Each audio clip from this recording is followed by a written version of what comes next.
सभी भाइयों को जय श्री राधे, जय श्री कृष्णा।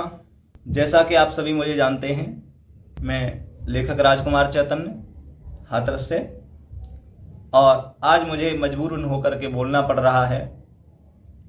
बोलना इसीलिए पड़ रहा है कि जो महाभारत सम्राट पप्पू शास्त्री जी की रिकॉर्डिंग वायरल हो रही है, जिसमें मनीष भाई साहब हैं, विपिन शास्त्री जी हैं और राजेश शास्त्री जी हैं, और उनकी जो रिकॉर्डिंग वायरल हो रही है और उनकी एकता करा दी गई। यहाँ तक महाभारत सम्राट पप्पू शास्त्री जी ने राजेश शास्त्री को विद्वान घोषित कर दिया। लेकिन इसके बारे में मैं कुछ कहूँगा। जैसा कि मैं आपको पहले बता दूं कि मेरी सन 2020 से महाभारत सम्राट पप्पू शास्त्री जी के प्रति काफ़ी आस्था रही और मेरी उनके प्रति काफ़ी लोकप्रियता भी रही। मैंने उन्हें काफ़ी पसंद भी किया। लेकिन कहाँ मैं एक कवि और कहाँ वे एक गायक, लोक गायक।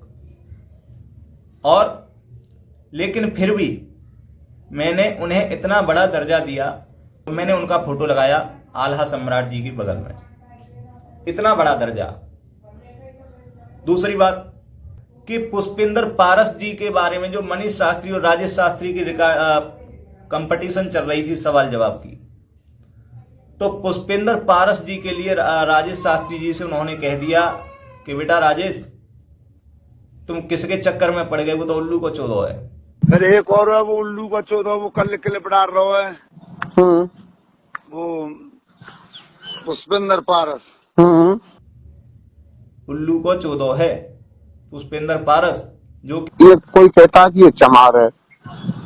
किन की तुम्हारी नहीं, इसकी जी लोधे राजपूत है।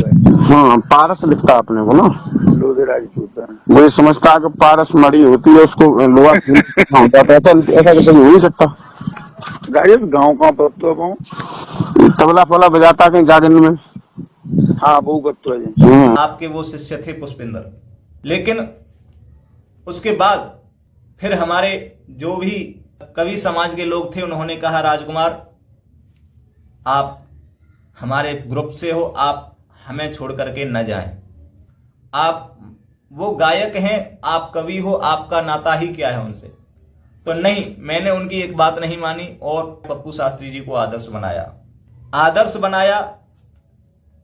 ठीक है, बोले राजकुमार, अगर तुम धोखा खा करके आओ तब भी आपका परिवार आपका स्वागत करेगा। फिर जो है, मैंने उनकी एक न बात न मानकर पप्पू शास्त्री की तरफ आकर्षित हुआ और उन्हें अपना आदर्श माना। दूसरी बात यह है कि हमारे जितने भी कथावाचक लोग हैं, उन्होंने भी कहा कि राजकुमार जी, जब उन्होंने अपने शिष्य की तरफ नहीं देखा, शिष्य के बारे में बदतमीजी से पेश आए, वो आपको कब बख्शेंगे। लेकिन फिर भी मैंने उनकी बात पर कोई गौर नहीं किया। लेकिन अभी इस बार एक वीडियो आई थी। वो वीडियो थी ये कंस जन्म के बारे में। कंस जो है ये उग्रसेन का पुत्र था, द्रुमलिक का नहीं था। उसमें उन्होंने ये भी कह दिया था कि ये थरियां बिलियां बजाना बंद करो। तो हमारी मनीष भाई साहब से बात हुई कंस जन्म के बारे में, तो उन्होंने मनीष भाई साहब ने कहा कि भैया ऐसा है, ये इशारा हमारे बाबा गुरु की तरफ भी है। तो मेरी कुछ राजेश की कुछ रिकॉर्डिंगें पड़ी हुई थी। बेशक मेरा राजेश से कोई बैर नहीं है, मेरी कोई दुश्मनी भी नहीं है, लेकिन उस बात को मैंने कान पर धर लिया कि हाँ, ये महाभारत सम्राट पप्पू शास्त्री जी की तरफ उंगली उठाई गई है, थरियां बिलियां बजाना बंद करो। तो उस बात को ध्यान में रखते हुए मैंने राजेश शास्त्री की कुछ कॉल रिकॉर्डिंग वायरल कर दी। उसी रिकॉर्डिंग को वायरल करने के कारण मुझे गालियां सुननी पड़ी। तो दूसरी बात यह है कि मेरी महाभारत सम्राट जी के प्रति इतनी आस्था थी कि मैं एक बार पुस्तक के प्रमाण को गलत दर्शा सकता हूं, लेकिन उन्हें गलत साबित नहीं कर सकता। लेकिन चलो ठीक है, मुझे गालियां सुनने के लिए मिली, लेकिन गालियां गौरी शंकर को गालियां सुनने को मिली, उनके पिताजी को भिखारी बना दिया, और ये आकाश शास्त्री मरगोजिया वाले, उनकी घरवाली को गालियां सुनने के लिए मिली। और बीके शास्त्री को गालियां सुनने के लिए मिली। लौंडिया चोदे भोसड़ी वाले, तेरी मम्मी रंडी बना के चोदेंगे साले, तेरी लड़की की गांड में लंड ठांस दे मादर चोद, तेरी लौंडिया कभी चोदो, कबाड़िया भोसड़ी वाले लौंडिया चोदो। हम तेरी रिकॉर्ड में तेरी अम्मा तेरी भोसड़ी वाले, तेरी माँ रंडी थी भोसड़ी वाले, मादर चोद रंडी की औलाद मुझे मिल। और हमें गालियां सुनने के लिए मिली, लेकिन आपने समर्थन किसका किया कि राजेश शास्त्री को विद्वान साबित कर दिया। तो ये जो है लोग लगे ही नीचा दिखाने में। आप बताओ, आवेश में आके हम या हमारा कोई शिष्य आपके बारे में इसने गुरु बोल दिया, आपके बारे में कुछ उल्टा सीधा बोल दे तो हमारी तो बेइज्जती है, वो हमारा ही तो अपमान है। ऐसा है बेटा, मैंने इसीलिए तो फोन किया है कि आपने राजेश शास्त्री को विद्वान साबित कर दिया। कैसे साबित कर दिया बताओ? क्या वो गालियां अच्छी दे लेते हैं? मां बहन की गालियां अच्छी देना जानते हैं?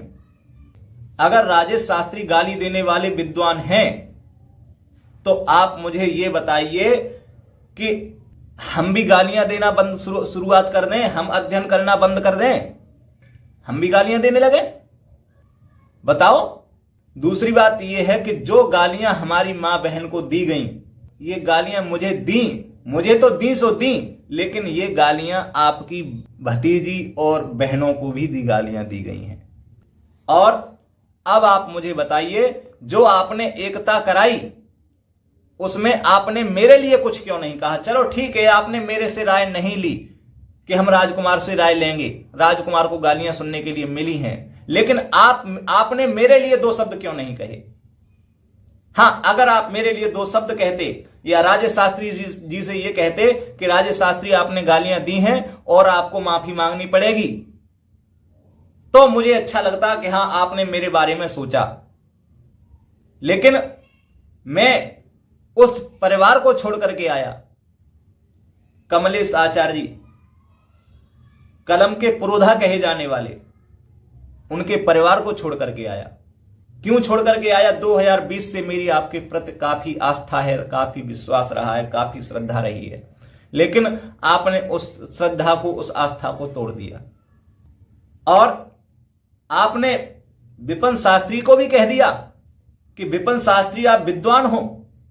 एक बात बताइए कि जो भगवान राम के लिए मांस खाने वाला बता दे और वो इस बात पर अटल भी रहे कि वो भगवान राम मांस खाने वाले हैं, आप उसका समर्थन दे रहे हो? आप सनातनी किस बात के हो? क्या आप कहोगे भगवान राम मांस खाते थे? और मैं ऐसे व्यक्ति की घोर निंदा करता हूं जो हमारे भगवान राम के लिए ऐसी बातें कह दे कि वो भगवान राम मांस खाते थे। बताइए। लेकिन आज आपने दिखा दिया कि हकीकत में गायक किसी एक का नहीं हुआ। आपने मेरी आस्था और मेरी श्रद्धा को ठेस पहुंचाई है, इसके लिए बहुत बहुत धन्यवाद। और लेकिन मैं आज अपने परिवार में वापस जा रहा हूं। हो सकता है कि वो मुझे अपना बना ले, अपनाएगा, उम्मीद है। खैर, बहुत बहुत धन्यवाद। जय श्री राधे, जय श्री कृष्णा।